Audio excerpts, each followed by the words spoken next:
To John Kohler with OKRod.com here in the car on my way to my brother's house to celebrate Christmas. So what I'm going to do in this video is share 4 important tips with you on how to survive a family get-together, whether it's Christmas, Thanksgiving, your birthday, or some other event. The first tip I'm going to give you guys is preload, or what I call pre-party. And we used to do this back in college when the fraternity guys used to go out to bars. We used to buy 6-packs and drink first, because if you buy them in the store, it's a lot cheaper than buying it at the bar. But in any case, I'm drinking some green juice. I would encourage everybody to eat water-rich foods before you get to the event, so you'll be actually displacing room in your stomach if you do get tempted for other foods. Anyways, we got to get there. We're almost there, and we'll give you an update in just a little bit. So we just got to my brother's house, and we got to unload and bring all the gifts in.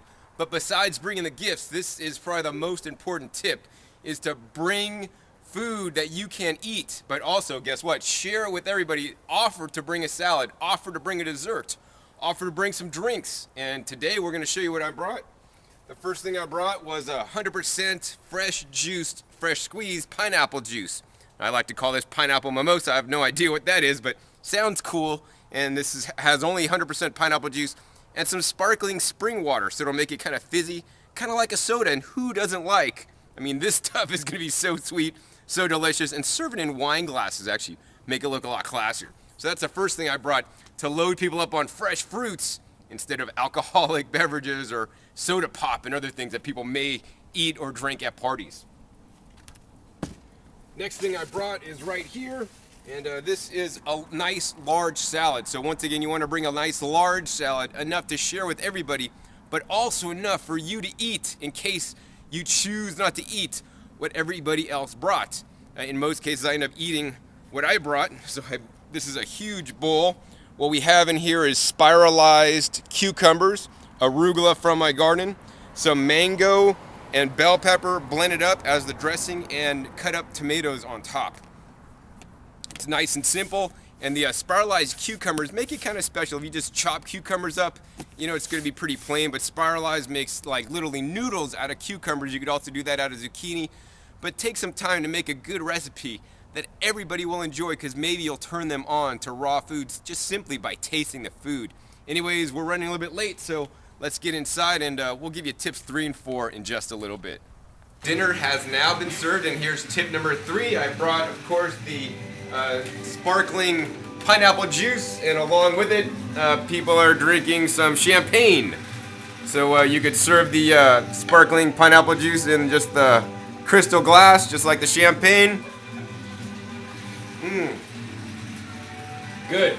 And people were enjoying that. If you're really daring, you could drink the champagne, and you could even add the juice into it. I don't recommend that.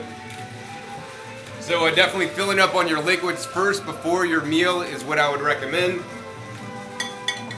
When it is time for your meal, then you're going to have a whole range of things to choose from. And what are you going to choose? Well, you need to choose what you're going to eat based on your dietary preferences, and also about social norms or the social situation.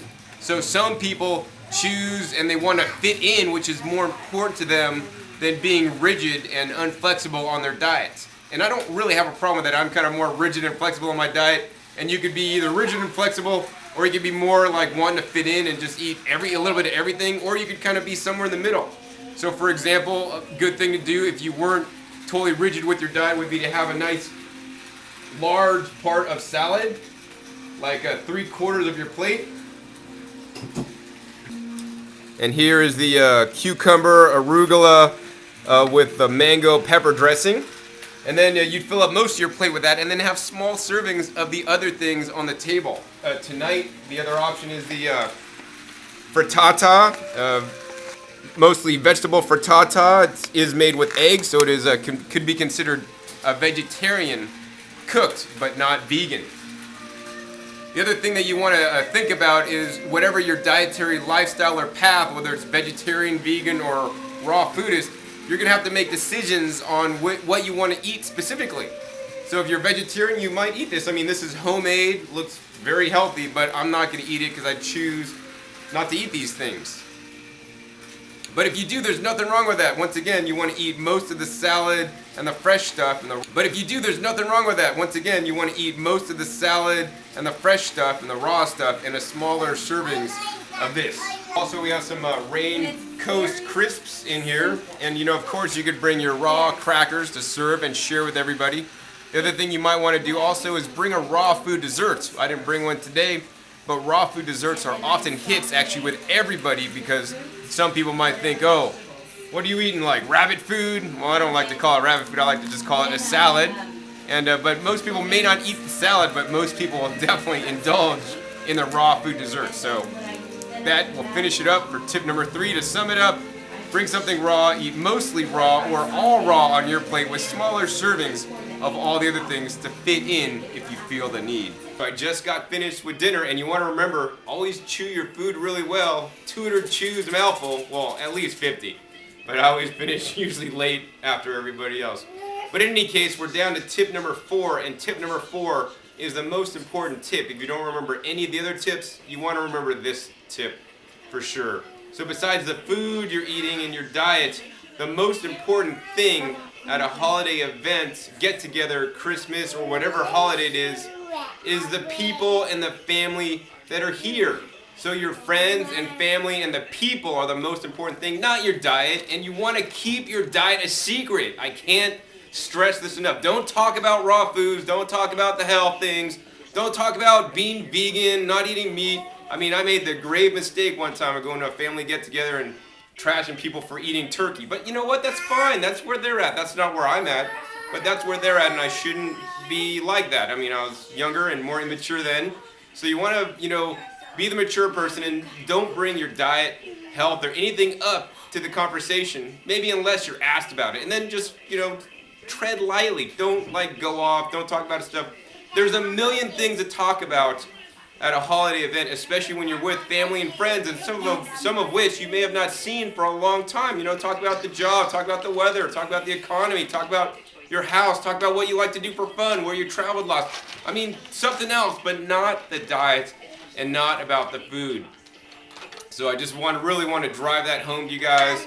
Don't talk about the diet and food. It just turns a lot of people off, especially most people. I mean, I know you're probably excited about it like I am, but only talk about diet and the food with people that are supportive of you, because especially if you bring it up with family and friends, they're not doing it. They have no clue about it. They're probably not going to be supportive, and they may poo-poo you, and also they just don't want to hear it, because what they're doing is right to them, and there's nothing wrong with that. We're all at different levels on where we are in the journey. So hopefully this episode you've learned a few things about how to survive a holiday festivities. Let's see, it's pretty much getting late. I'm going to head home, so I'm signing off here. But remember those 4 simple tips so that you can not only survive, but thrive at a holiday event. Once again, my name is John Kohler with OKRaw.com. We'll see you next time, and remember, keep eating your fresh fruits and vegetables. They're the best.